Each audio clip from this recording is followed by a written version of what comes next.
Seperti itu Pak Akbar. Jadi kira-kira pokoknya yang di kantor tinggal pindahin aja gitu. Iya, itu kali bedain aja. Kita ini sebetulnya berhutang budi, berhutang jasa pada Trimurti.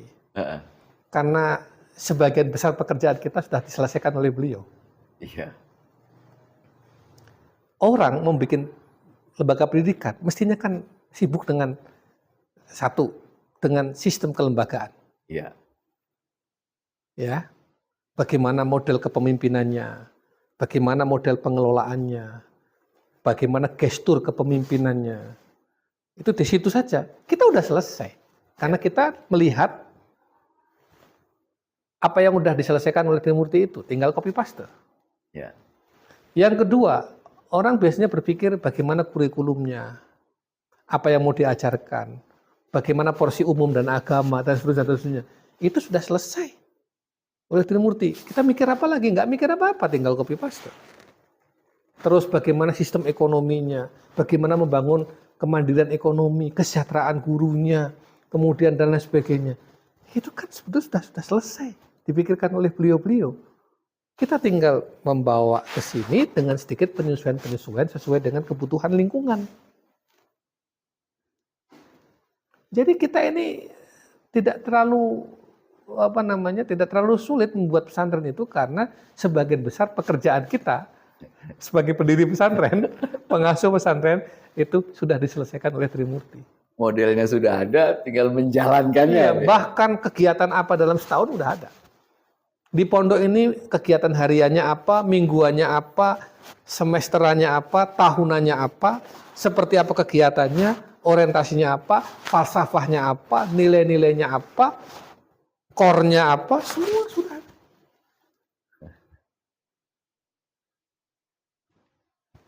Detil ya, dari visi sampai program. Paling enak, orang ya. paling enak kayak kita ini, karena tidak terlalu banyak memikirkan hal-hal yang mestinya kita pikirkan. Bismillahirrahmanirrahim. Assalamualaikum warahmatullahi wabarakatuh. Ketemu lagi dengan saya Akbar Zainuddin. Saya sedang bersilaturahim ke Pondok Modern Tazakka, Batang, Jawa Tengah, Indonesia. Kita akan ngobrol dengan pimpinan Pondok Modern Tazakka, Kiai Al-Hajj Anang Rikza Mashhadi, PhD. Kita akan ngobrol sedikit tentang bagaimana sih dulu berdirinya Tazakka dan perkembangannya sampai sekarang. Assalamualaikum Pak Kiai. Waalaikumsalam warahmatullahi wabarakatuh. Alhamdulillah. Ini antum ini luar biasa. Saya pengen tahu nih Pak Kiai, Gontor ini bagaimana ya bisa melahirkan orang-orang hebat kayak antum ini? Ini pertanyaannya subjektif. Apa sih yang dilakukan Gontor gitu ya? Iya. Atau orang besar menurut Gontor seperti apa? Sebetulnya kita dididik di Gontor itu dengan seperangkat nilai-nilai dan falsafah. Jadi yang paling penting di Gontor bukan soal pelajaran, tapi nilai-nilai dan falsafah hidup. Itu yang membentuk kita. Baru kemudian pelajaran. Nomor 2 ya. Iya. Karena kalau pelajaran kan belajar di mana aja bisa. Yang kita pelajari kan sama dengan yang dipelajari oleh banyak orang. Iya. Tapi nilai-nilai Gontori yang ditanamkan pada kita, falsafah hidup, itulah yang melahirkan kita ini punya corak. Jadi corak Gontori, alumni Gontor. Itu. Contoh misalnya, dalam perspektif Gontor, orang besar itu siapa? Ya. Semua alumni Gontor bisa menjawab bahwa orang besar adalah orang yang mau mengajar di surau kecil, di daerah terpencil. Dan itu sama ya? Itu orang besar. Jadi Gontor membangun falsafah, membangun value bahwa kebesaran itu bukan pada posisi, tapi kebesaran itu pada nilai perjuangan, nilai pengabdian. Qimatul mar'i biqadri ma yuhsinuhu. Dan itu membentuk kita. Akhirnya kita jadi pejuang, kita jadi petarung dengan segala pengorbanannya. Kita dididik tiap hari dengan masalah. Bangun tidur kita sudah dikasih masalah di Gontor itu. Selama 6 tahun itu kita terus dididik dengan masalah-masalah. Artinya masalah-masalah yang harus diselesaikan oleh diri kita sendiri. Belum lagi tugas-tugas di organisasi, harus menyelesaikan ini, dan semuanya harus perfeksionis. Kan kita dididik oleh Gontor dengan pendidikan perfeksionis, semuanya harus serba sempurna, semuanya harus serba perfect. Itu kan bagi kita tekanan sebetulnya. Tapi tekanan-tekanan itu membentuk kita menjadi pribadi-pribadi yang pada akhirnya perfeksionis. Cara berpakaian, cara bersikap, cara merumuskan masalah, cara menganalisis, cara menghadapi problematika, dan daya tahan itu tadi. Daya tahan, daya dorong, daya suai, daya ungkit, itu semua menjadi bagian yang tak terpisahkan dalam pendidikan Gontor. Saya kira itu Pak Akbar.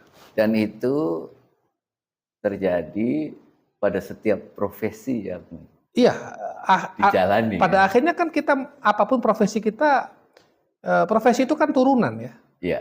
Tapi bahwa kita punya sikap mental itu yang penting. Jadi sikap mental kita pantang menyerah, fighter, pejuang, mau berkorban, biasa menghadapi problematika, biasa dikritik, itu kan karakter kita yang terbentuk dari proses pendidikan. Sehingga menjadi apapun kita ya seperti itu. Mau jadi kiai, ya kiai yang tidak pernah menyerah, mau berjuang, fighter, dan mau berkorban, ikhlas. Jadi saudagar juga begitu, jadi pejabat juga begitu. Gitu Pak Akbar. Kalau antum sendiri, Ustaz Anam, niat untuk mendirikan pondok itu mulai kapan itu ada? Niat itu dari orang tua. Oh. Jadi Bapak itu, kenapa saya dimasukkan ke Gontor, karena dulu Bapak cita-citanya pengen membuat pondok kayak Gontor. Jadi saya masuk Gontor itu orientasinya sudah pulang ya harus bikin pondok gitu. Bentar dulu, sebentar. Kemauan sendiri atau kemauan orang tua? Itu pertanyaan klasik, klise. Tapi itulah yang kemudian akhirnya mungkin semua santri akan menjawab kemauan sendiri. Oh iya. Padahal itu paksaan orang tua. Tapi tidak apa-apa, paksaan itu di awal-awal nampaknya seperti tekanan, tapi pada saatnya kemudian hari menjadi baik. Kita akan memaksa orang menjadi baik, memaksa orang jadi soleh, memaksa orang jadi disiplin. Kalau enggak, kita akan dipaksa untuk tidak disiplin oleh lingkungan kita. Anak-anak masuk pesantren kan kita paksa. Kita paksa dia untuk hidup disiplin. Kita paksa dia untuk belajar mandiri. Kita paksa dia untuk jadi orang baik. Karena kalau enggak kita paksa begitu, kita akan dipaksa oleh lingkungan lain, oleh orang lain. Berarti dari orang tua ya? Iya. Nah, kalau di Gontor sendiri itu kegiatan apa aja dulu? Pas santri? Ya, saya lebih banyak di keilmuan. Di perpustakaan, di kajian, di diskusi, di jurnalistik, di media. Andai kata sekarang ada media digital begini, saya mungkin dulu mainannya media digital. Dulu kan dari mesin ketik. Iya, saya belajar ngetik itu di Gontor. Pakai mesin ketik, tak, tak, tak, tak, tak, tak. Lalu mesin ketik elektrik itu. Mesin ketik elektrik, baru komputer. Dan komputer itu dulu saya ngerakit sendiri. Rusak, saya betul sendiri. Hard disk ganti sendiri, nginstall sendiri, pakai DOS, Windows. Layoutnya pakai kaca besar itu. Sekarang anak-anak sekarang layout udah di komputer semua. Dulu kan kita layout di komputer, programnya PageMaker, kemudian di print, taruh di kaca, dipotong-potong, ditempel, bawa ke percetakan. Ya. Itu. Iya kan? Ditempel. Ditempel. Nah, sekarang udah nggak ada lagi, anak-anak sekarang udah mudah. Oke. Dulu kita harus ke Surabaya, ke Solo, cari percetakan. Kalau salah ya pasti salah semua. Dan kita nggak boleh salah dulu itu. Justru karena dengan alat yang terbatas itu kan kita nggak boleh salah satu huruf pun. Iya, betul. Kalau sekarang salah, delete. Dulu Sekarang desainnya kurang, ganti. ya. Dulu kan statis banget desain itu. Gitu Pak Akbar. Tapi itulah yang membentuk kita. Kalau pertama kan niat mendirikan pesantren dari orang tua. Kapan itu menjadi ini niat saya gitu. Ya sejak 2007. Masih di Gontor? Enggak, saya udah pulang dari Mesir. Saya udah pulang dari Mesir, saya udah di Jogja, saya udah di UGM. Sudah berkiprah Iya, di... sudah. Saya udah jadi ya udah ngisi pengajian di mana-mana. Oh jadi Iya. pas di Gontor, keluar di Gontor itu belum ya? Dulu saya dai panggung. Iya, satu hari bisa 3-4 kali ngisi pengajian. Muter. Tapi kemudian ayah saya mengingatkan lagi dengan cita-cita beliau bahwa kapan lagi saatnya sekarang kalau mau bergerak bikin pesantren. Mulai. Apa yang antum lakukan setelah itu ada satu kesadaran, oh ini akan mulai? Ya pertama, pesantren seperti apa yang mau kita bangun? Nah, kita mendapati Gontor. Jadi saya copy paste Gontor semua. Kenapa ya? Karena saya alumni Gontor. Jadi nggak usah belajar lagi. Kalau saya menggunakan sistem lain, nanti kan saya harus belajar dari awal lagi. Oke. Kalau ini kan apa yang pernah saya rasakan, pernah saya alami, pernah saya lihat, pernah saya lakukan, tinggal diterapkan. Copy paste saja. Copy paste. Lebih mudah, energi kita tidak terlalu banyak terkuras di situ. Kurikulum misalnya, kurikulum kita nggak mau pikir lagi, karena kurikulum Gontor tinggal di copy paste. Udah jadi. Tinggal, nah mungkin ada beberapa penyesuaian sedikit sekali. Tapi kalau kita merancang kurikulum baru, yang berbeda, kita dari awal lagi mulai. Gitu Pak Akbar. Sistem KMI dan pengasuhan Gontor. Ya. Meskipun ada beberapa mungkin penyesuaian, yaitu saya kira dimanapun terjadi ya, dan sesuai dengan lingkungan masing-masing. Itu bagaimana memulainya itu, Ustaz? Kan di sana udah ada sistem KMI misalnya ya, sistem pengasuhan. Itu kemudian menaruhnya di sini itu gimana? Apa yang antum lakukan? Nyaris tidak ada persoalan karena guru-gurunya semua dari Gontor. SDM? Ya. Antum mulainya gimana? Ya kan kader-kader kita, bapak saya itu memulai kaderisasi. Jadi saya dikirim, adik-adik saya dikirim, tetangga-tetangga diajak ke Gontor, diprovokasi supaya Gontor, sampai jumlahnya 60-an lebih. Orang sekitar sini. Ini yang saya kira penting ya. Jadi kalau bicara Tazaka bukan dari gedung dulu, gedung itu kan baru 2011 mulai. Tapi sebetulnya SDM itu dari tahun 91, saya orang pertama yang dikirim ke sini. Lalu kemudian orang-orang yang oleh Bapak didorong untuk ke Gontor itu sudah ada yang satu di ISID, S1 di Unida, ada yang S1 di Kairo, ada yang udah di UI, ada di mana-mana. Tarik kembali, panggil pulang. Jadi begitu Tazaka ini mulai bangunan, SDM-nya sudah ada belasan. Nah, banyak orang mengira bahwa kita mulai dari bangunan. Tidak. Kita mulai dari SDM. Sejak 91. Investasi SDM dulu. Baru 2011-nya itu adalah bangunan. Oh, jadi ketika SDM sudah ada belasan, ya paham semua, satu visi, ya sudah tinggal mulai. Tapi itu pentingnya kemudian dari Gontor semua berarti? Iya, dari Gontor semua.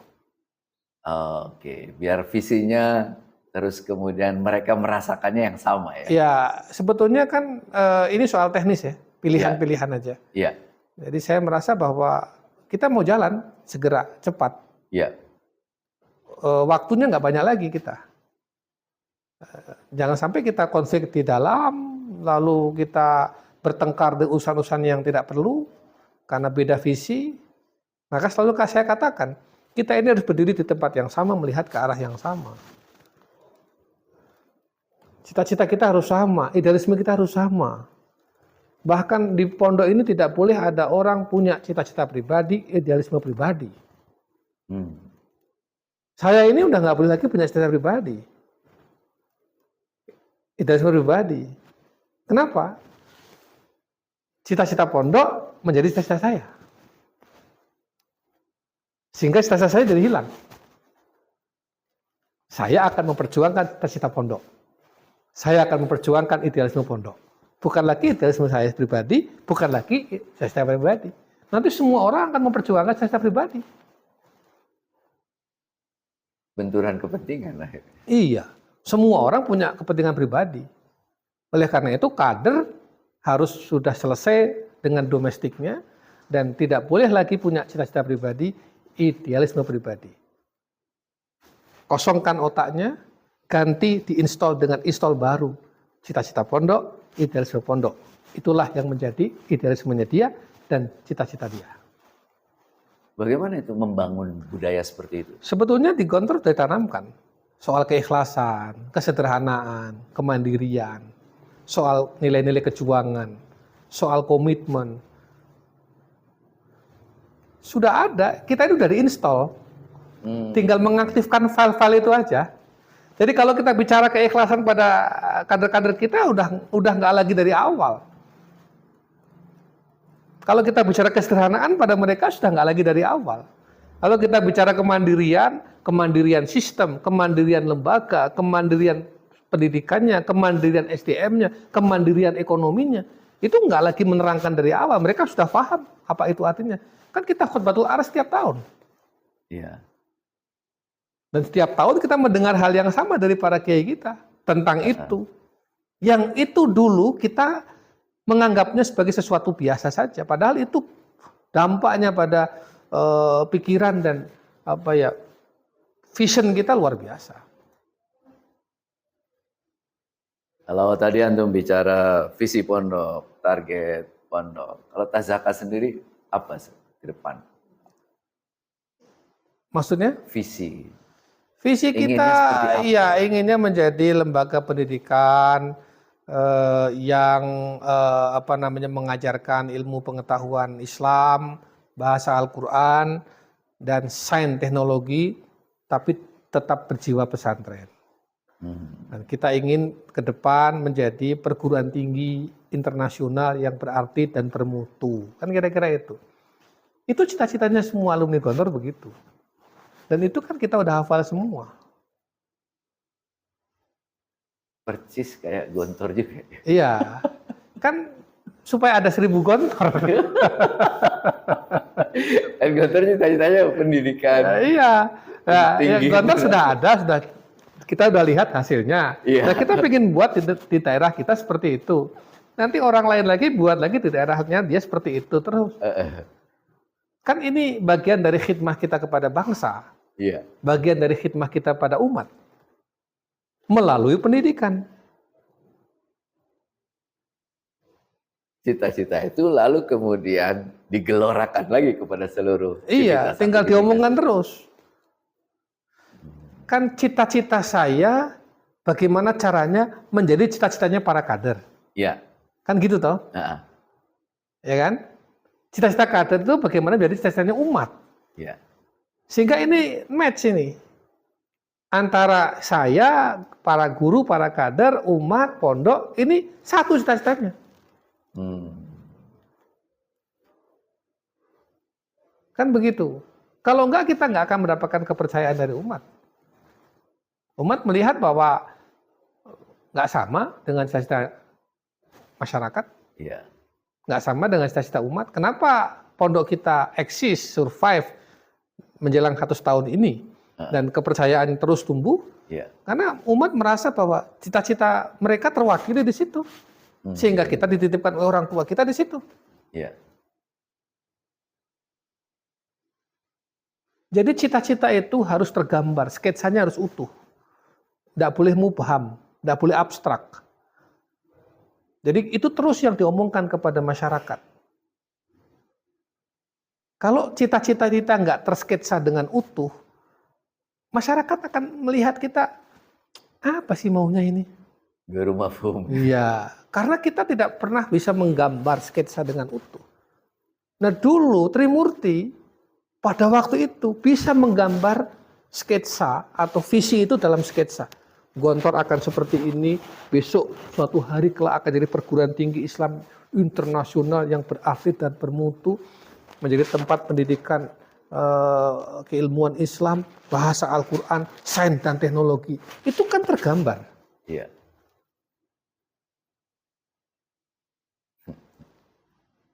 Iya kan? Betul. Nah, Betul.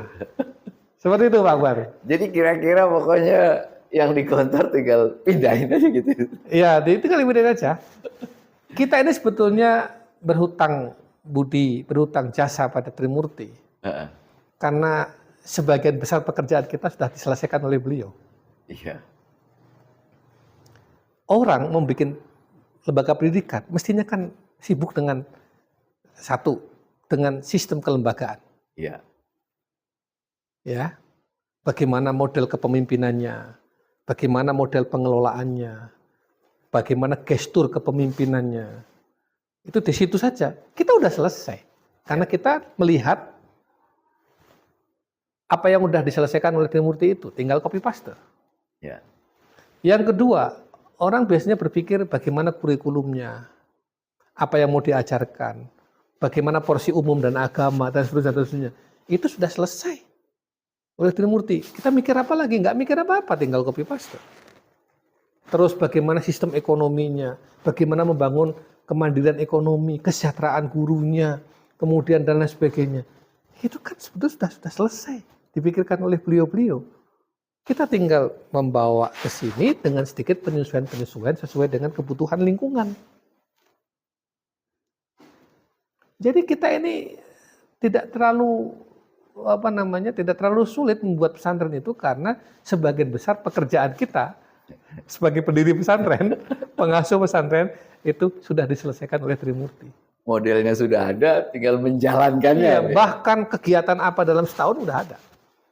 Di pondok ini kegiatan hariannya apa, mingguannya apa, semesterannya apa, tahunannya apa, seperti apa kegiatannya, orientasinya apa, falsafahnya apa, nilai-nilainya apa, core-nya apa, semua sudah ada.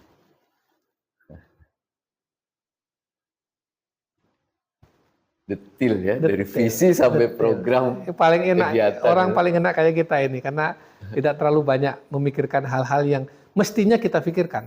Kalau franchise itu mahal benar. Oh, mahal. Ini franchise akhirat. Ah, Jadi sebetulnya kita ini kan franchise. iya betul. Ya kan, tapi Trimurti Gontor tidak pernah menarik apapun dari kita. Itu keikhlasan paling tinggi. Iya. Sistemnya diadopsi secara terbuka, siapapun silahkan, dan tidak ada klaim bahwa ini harus begini-begini, nggak ada, silakan terbuka. Itu sudah diwakafkan sistem ini kepada umat, kepada bangsa. Kalau kita bicara kayak ibaratkan, katakanlah Salak Pondok. Salak Pondok di Sleman bagus. Kadang-kadang di tempat lain itu tidak bisa bagus. Bisa nggak kalau Gontor itu, di sana bagus lah ya. Kalau kita taruh di sini, itu seperti apa itu? Ya kita harus tahu dulu kenapa di sana bagus. Oh, oke. Kan nggak asal naruh nanam. Kenapa di sana bagus? Kenapa bisa tumbuh? Kenapa panennya bagus? Apa saja variabelnya? Apa saja unsurnya? Jadi ketika kita mau nanam di sini, ya ditanam dengan segala variabel keberhasilannya. Oke. Jadi nggak sekedar memetik tunasnya ditanam di sini. Oh. Iya kan? Iya. Itu bagaimana merawatnya, bagaimana supaya tumbuh, bagaimana supaya panennya bagus, apa yang membuat bisa bertahan dan seterusnya. Itu semua dipelajari. Jadi melihatnya harus komprehensif, holistik. Nggak bisa parsial. Kegagalan melihat utuh itu loh yang Ya kan dulu berbahaya, sering di Khutbatul Aras sering disingatkan, jangan melihat pondok Ya, seperti apa? Orang buta Orang melihat buta gajah. melihat gajah. Atau pandangan kita tertutup oleh sebatang pohon. Sebatang pohon ya. Jadi bagaimana caranya kita ini harus melihatnya utuh. Nah, utuh itu kan melihat, mengamati, suhbah dengan kiai. Kita membersamai kiai itu kan mendapat banyak insight. Itu penting, mahal harganya. Kemudian helikopter view kita juga dipakai. Kan begitu. Kalau di Tazaka, suhbah dengan kiai itu seberapa intens antum? Kita Iya, dengan dengan gontor kiai-kiai itu. Dari dulu sebelum berdiri sampai sekarang. ya dari sebelum berdiri kita sowan beliau. Sebulan sekali sowan. Sebulan sekali. Sebulan sekali. Sebelum kita berdiri sebulan sekali minta restu. Sampai Pak Kiai bilang, ya saya restui baru kita mulai. Pak Kiai belum bilang saya restui, kita nggak mulai. Karena ini soal restu dan ridho dan sanad. Oh. Jadi sebetulnya ada faktor-faktor itu ya. Jadi betapapun kita saat itu mampu untuk membangun, Ya. untuk memulai, Ya. untuk melakukan gerakan. Ya. Tapi saya melihat bahwa ridho dan restu kalau dalam bahasa salaf itu ijazah. Ya. Gitu. Meskipun sebetulnya alumni Gontor semua udah dijazahi. Ketika tamat itu kan diijazahi untuk mendirikan pesantren. Ya. Tapi saya perlu ijazah itu terucap lagi untuk yang kedua kalinya.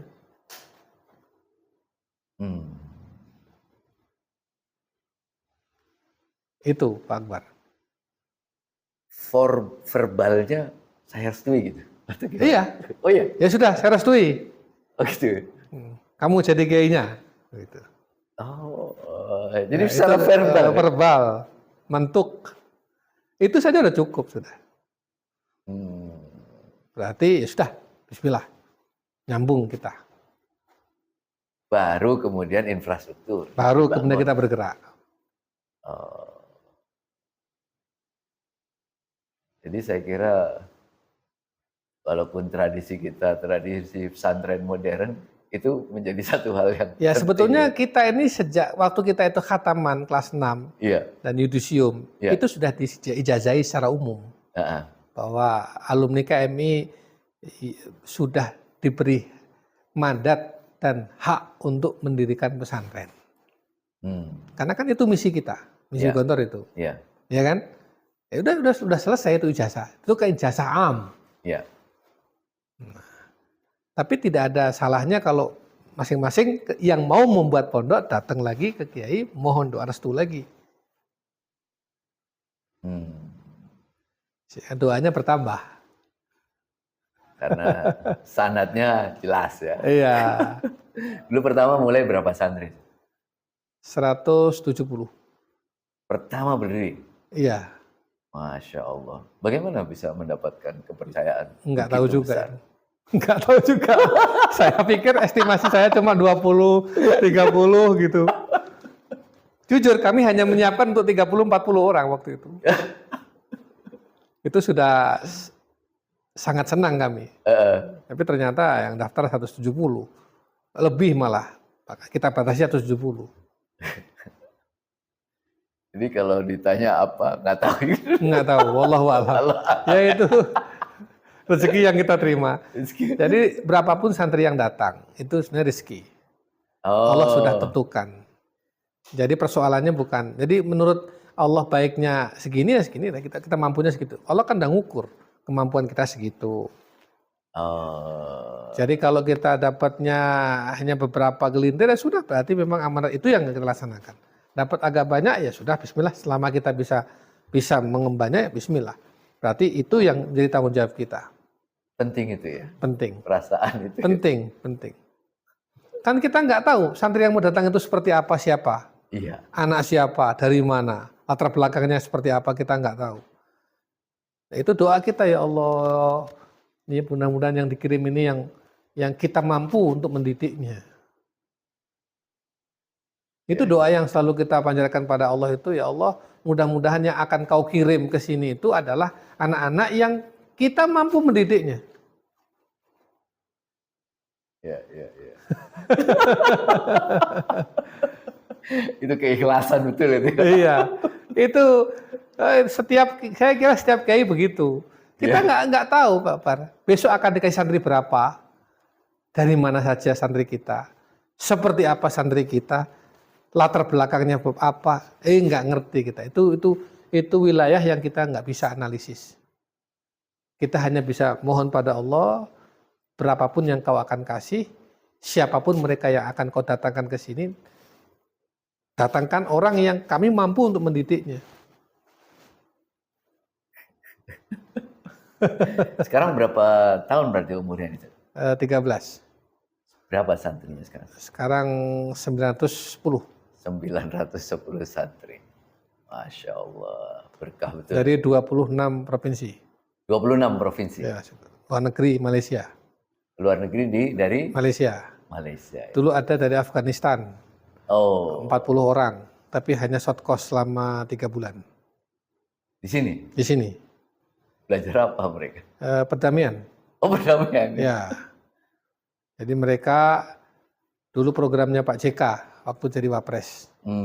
Jadi ada short course tentang Islam and Peace. Nah, kebetulan 40 orang itu ditempatkan di kita semua. Ya. Kalau lulusannya sudah di mana ya? Alhamdulillah ya, lulusannya ada yang langsung kuliah, ada yang berkiprah di masyarakat, ada yang memulai usaha, ada yang merintis dakwah. Kalau yang kuliah itu ada yang di PTN, ada yang masuk ke kedokteran, diterima di PTN, kedokteran, SNMPTN, kemudian ada yang di hukum, di teknik, di macam-macam, dalam dan luar negeri. Yang di luar negeri itu ada yang di Mesir, Yordan, Tunis, mana lagi, Yaman, kemudian di China, di Turki. Masya Allah. Alhamdulillah. Luar biasa ya teman-teman sekalian. Ini perkembangan yang luar biasa saya kira dari Pesantren Tazakah. Mudah-mudahan ini terus berkembang untuk umat. Kita masih akan terus ngobrol, tapi di segmen selanjutnya ya. Jadi terus ikuti video-video kita tentang Tazakah. Kita akhiri dulu segmen pertama ini pembicaraan kita dengan Tazakah. Assalamualaikum warahmatullahi wabarakatuh.